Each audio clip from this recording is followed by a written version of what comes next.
Is this live? And the girl's like, no, Homer, it would be a terrible strain on the animator's wrist. Yo, conceived as one, split into two. Gonna talk so much shit till the air goes blue. After we're through, you're gonna wish you were monozygotic too. Just a couple Nimpods up to no good. A couple of Nimpods up to no good. See what we're doing there? It's Nimrods. But it's a podcast with Nimpods. Welcome to Nimpods 27. I'm Jamie Francis. I'm Dan. That is Dan. We are in a super awesome, positive mood right now. I just don't know how it's so hard. Why is this so hard? How this is so hard. Anybody who's ever done any kind of like recording, like on Skype or Google Hangouts or something, please, we really want a tutorial on how to do it really easily. I am literally I'm on my phone with the video because I don't have like a webcam set up properly, and then I'm recording hopefully good audio through the computer through a snowball mic. Dan's doing the same with a Yeti, but he's just on his computer, right, Dan? You're not using a phone. Yes. You got a shitty webcam. I'm phoneless. Okay. So I don't know. It's just it just seems super complex for even this poor quality. Do you know what I mean? Like, for the time and stuff that you spend on this stuff is you'd expect it to be 4K and super amazing background and whatever. You know what I mean? Well, you got a kind of like a chroma thing. You could probably work on OBS there. Yeah. You should key something out there. No, I'm not keying anything. It's kind of the idea. I'm not doing anything. Yeah. So what is yeah, I don't know what's going on. Oh, so I was checking the YouTube views on Wrong People. I think we're coming up to 4,000 views. Yeah. Last podcast we were talking to Rick about 1,000, but that was 2 weeks ago. We kind of cheated last podcast. It was actually a week in advance. I think it was 1,000. Yeah. I think it might have been 1,500 by that time. That one was done on the first, though, right? Yeah, we haven't potted in 2 weeks, but we actually we dropped it. We dropped that last podcast last Monday, so it's actually we actually kind of banked one for once. Wow, kind of incredible. What's your vibe? You've been messing around with Adobe Character Animator, which I haven't actually looked into much. It's something I was I've been following it with After Effects because they used to have maybe 2 years ago they had a beta and they were just testing it out. Mm-hmm. But now and I dabbled in it a little bit, but then now I after that time I've came back and there's just a lot more activity on in the community working on it. Cool. So there's a lot more people using it. There's lots of cool stuff being made with this character animator, and it uses a webcam like the one I'm using, and it has incredible facial recognition, and you can animate. The bread and butter right now is in the face, but it will automatically detect your eyebrows, your eyes, even your pupils, and your mouth and stuff. So your animated character that you've designed in Photoshop or whatever, you can actually have live facial recognition, and people have been actually using it for Twitch for gaming and stuff instead of using the typical webcam and the guys on the controller like this. Mm-hmm. And they acknowledge the crowd now and then. A lot of guys use animated characters. And this actually video I was watching, this guy was talking about it and how this one Twitch user who's kind of the first to use it, all of a sudden got sub after sub on his Twitch channel, and this creative director of the actual animator popped into this Twitch feed at this time. Oh, yeah. Just happened to get in at the right time and was watching, and he said it was actually pretty funny how many like the Twitch system, like the subs or whatever. It's just like ding ding ding ding ding, and it's like it was so like you couldn't even play the game, like couldn't even watch the game, like it was just like that's cool. And I guess the guy was being quite overwhelmed just because he had this animated character. That's cool. Which it's really neat that it's being used for things like that, and haven't really worked on like the live aspect of it yet, but I was kind of tweaking it just before this podcast. I was hoping I could get a character to be in this podcast, but maybe next one I'll have it ready. Well, we were just kind of like, once you showed me some stuff you've worked on, the idea of like making a little show, like even say like Lords of Power that we've been working on, like loosely but then have their characters have like an after show, and then like each character kind of like they just talk about the episodes, kind of like. No, I totally want to do that. I want to do that like right now. I think it'd be incredible. It would be great, because I was thinking of making the animated show like only a few minute episodes, but like then the talk at the end's 45. Oh yeah, because if it's live and it's just sort of like a podcast like this, it's not, that wouldn't be daunting at all. And it'd be sweet to be able to get. I think that's people to call in, or people chat in and then like respond. You respond to the questions and stuff. Yeah, I guess you gotta need whoever's like the voice acting the guy. I mean you do some voice acting, but not like we're not like quote unquote professional voice actors. So like if you ever had like, it'd be kind of cool though if you could have like a guest voice guy and then come in on the after show too, like Rick or people who will be in it. A couple years ago, they did not have they did a Simpsons live. Was it an entire episode? Simpsons live episode? I remember. I don't know. It'd be a terrible strain on the animator's wrists. Do you remember that? Remember that back in the day episode of Simpsons where they? Is this done live? The Poochie episode, actually, the infamous Poochie episode. Oh, really? Yeah, and then Homer's like, Homer's talking about, is this live? And the girl's like, no, Homer. It would be a terrible strain on the animator's wrist. But I guess in a way, that's his prediction's not that weird now. Like you can actually sort of do that, which is cool, really cool. What was maybe I'm thinking it was a Super Bowl. There was a live thing happening at the Super Bowl with the Simpsons. But anyway, my point is they use Character Animator, like an earlier version, a beta version, to do that. I'm 99% positive it was with Character Animator. Cool. That's really cool. I'm not too sure how valid that 99% is, because I'm trying to think I thought it was. Anyway, it was similar tech. Obviously similar tech. Yeah. That's cool. Yeah, it's very neat. I've always been into animation, and you've always been into animation. Yeah, for sure. There's something about animation that follows into the similar comic book sort of realm. It's kind of it's kind of blurs the line, like it's in between like film and then like comics.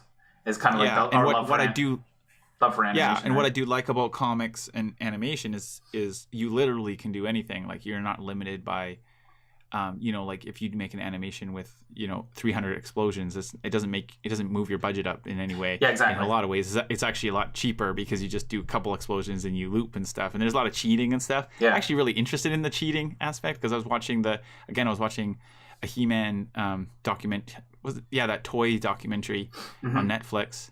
Yeah. And wait, were they talking about that? No, is it something else I was watching? Actually, anyway, watching about Filmation and how they used loops and like stock He-Man animation. Although you definitely can see it. And as a kid, I remember you could even recognize it as a kid. Like, oh, I understand what they're doing here. But I find that very fascinating. I find that very it's innovative, because it's like, kids still ate that shit up. So. It's like kind of not minimal effort, but it's just like, it's being smart.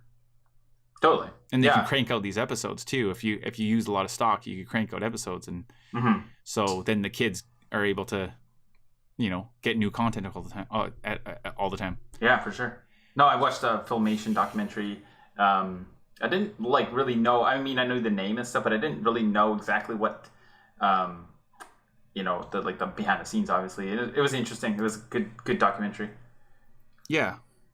I've always been interested in animation in that way. The ability to kind of, the sky's the limit. Mm-hmm. So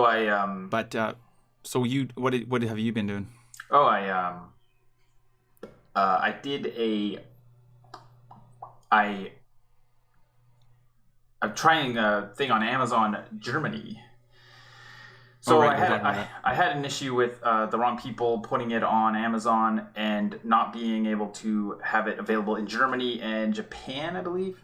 Germany and Austria and Japan, because of closed captions option. Obviously we didn't have the German or Japanese captions. And in Japan it's a little bit harder because I think they prefer to have a dubbed Japanese version. So I kind of scrapped that idea for now, obviously, because that's quite involved. But what I did do, and I just submitted today, and it's going to take, it'll be next week when we've actually figured out if it actually worked, but tried to, I actually took the closed caption that we created for English and then just literally copy and pasted it into a German translator. And I'm just kind of curious if it works, because it would be very strange if it worked. But also, I don't really see why it wouldn't work, because it's like, unless the wording thing is actually like took into account, but like, if it doesn't make a whole lot of sense German, does that really go through their algorithm and go like, oh, this is bad English, or sorry, bad German, basically, bad speaking, or is it just bad translation? You know what I mean? Like, so I don't know. In a weird way, I'm trying to like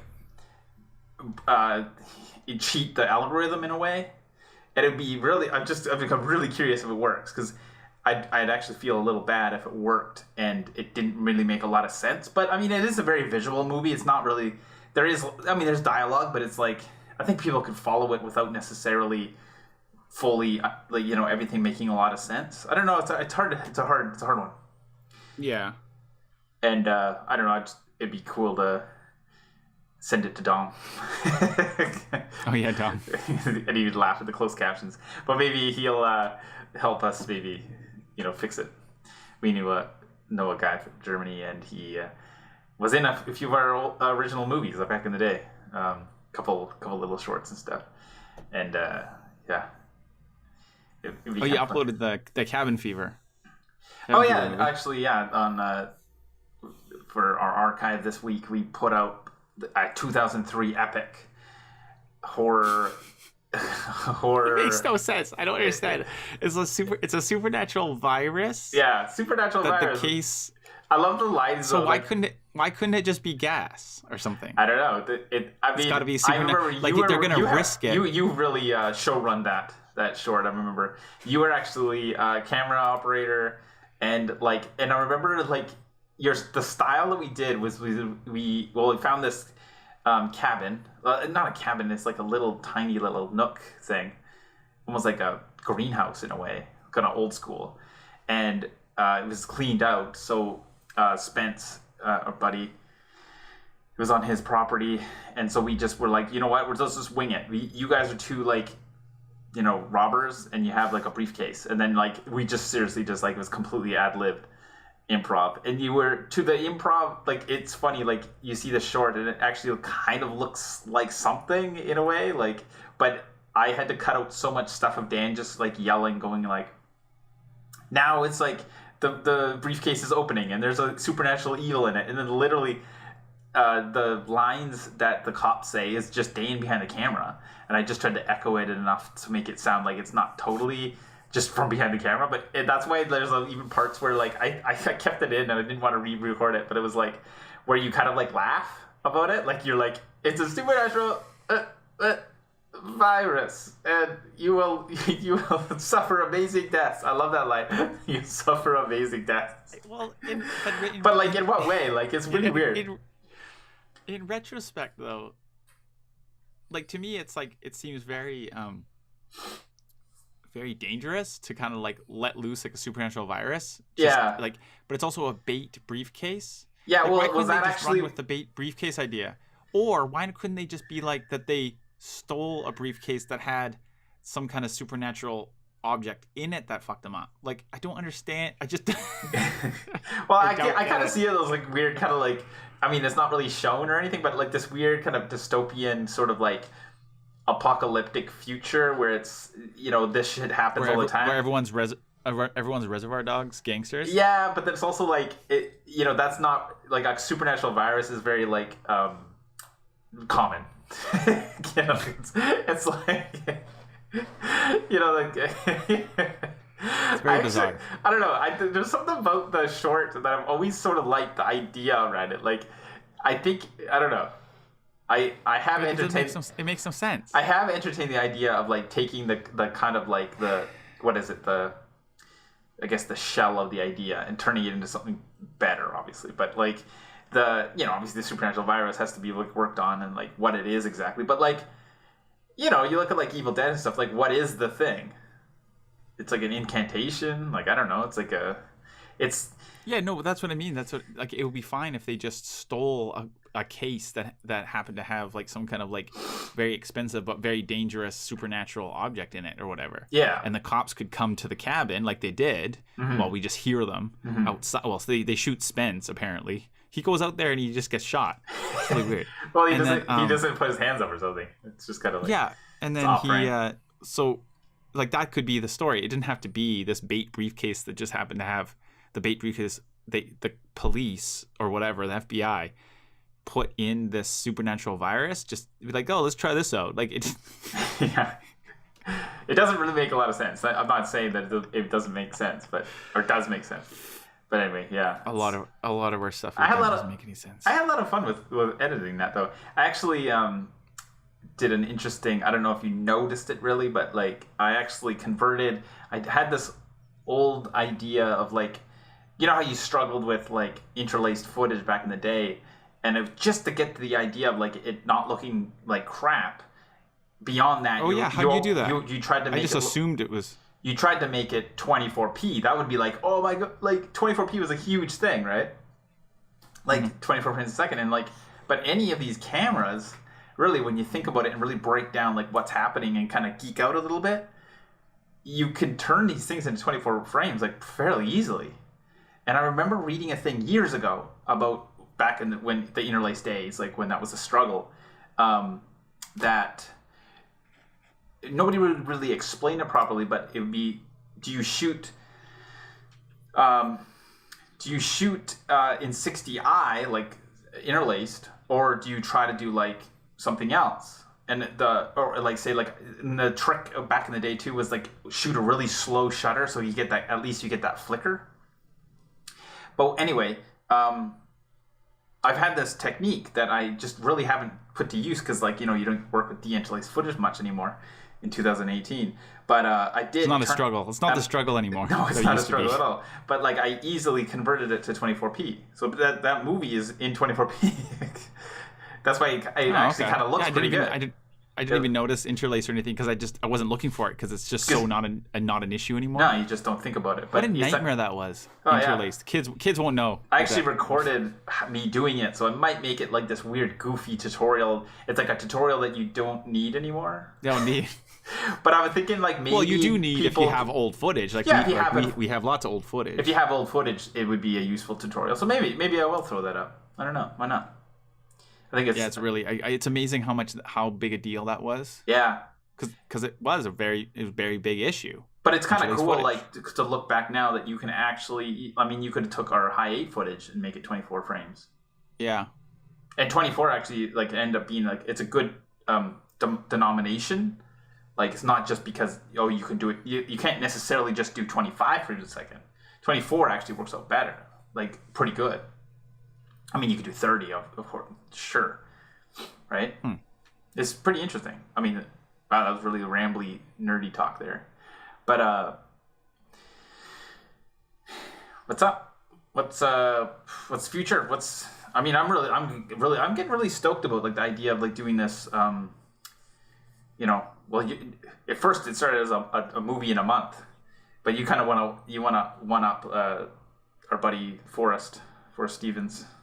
even though he's making a documentary, he's doing it in a month. We're not ready to launch that yet. No. Yeah. No bold claims yet. No bold claims yet. Well, you want to do 21 days now. That's 3 weeks. Yeah, you can't. Hey, I just said we can't talk about it. This is all transparent. Not doing that this yet. is a transparent studio we're trying to build here, Dan. Yeah, we haven't really. We haven't haven't launched it. We haven't launched it discussed. Yet. But it will be soon. It's like going forward with something without it. Like we're hoping something sometimes to in do with, February. like, say, your house and not conversing with your wife first. Hopefully, right? we're going to do this in February. Whatever It's like we're doing. Like getting your wife like a brand new car for Christmas with the bow on it, but it's like, that's a big financial decision that the wife probably should be involved with. Yeah, That should of course. be done. Of course. You've just pulled up with a brand new car. Like, yeah, I guess. And we also picked up a little adapter, a little speed booster adapter. That's kind of cool. I'm probably gonna do a little bit more elaborate video on that. A little cheaper speed booster, kind of like a Metabones, not equivalent, but like the Metabones ones are like $400, $500. But for the GH4, we got they called it a Lens Turbo 2, and it had pretty good reviews. And like I've seen some videos and stuff, and they look pretty cool. So we picked that up and got that this week. So that's cool. But other than that, yeah, it's just kind of like a chill Nimpods, and I think I got a bunch of shit to do, kind of non-fun stuff, but it's got to be done. What do you think? Yep. How's it been? How long has this been? That's it. It's good. 23 minutes. That's a shorter one. Why not? I don't know how much rambling we were in the beginning, but probably 20 minutes. That's all right.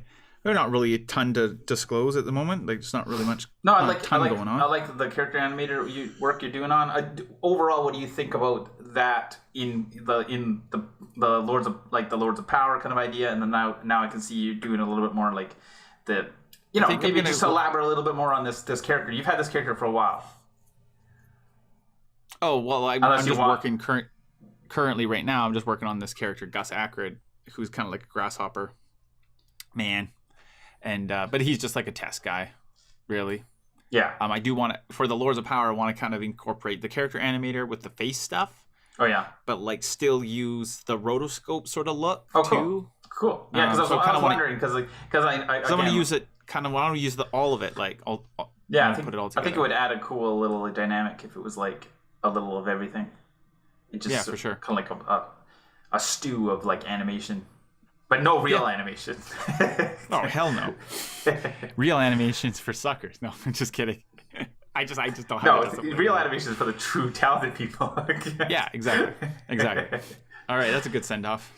I'm Jamie Francis. I'm Dan Francis. And you've been listening to Nimpods, a.k.a. the Francis Brothers. Check us out on francisbrothersfilms.com, or kind of a more better way of finding us is if you check out our YouTube channel, which is kind of our main hub. Our site should be our main hub, but it's not. We're too lazy with the website. But it's good to have a little, francisbrothersfilms.com/YouTube, so it's a little bit easier to remember. So check that out, and I'll see you. We'll see you next Nimpods, and hopefully Dan will show up in some of the new videos. Peace out.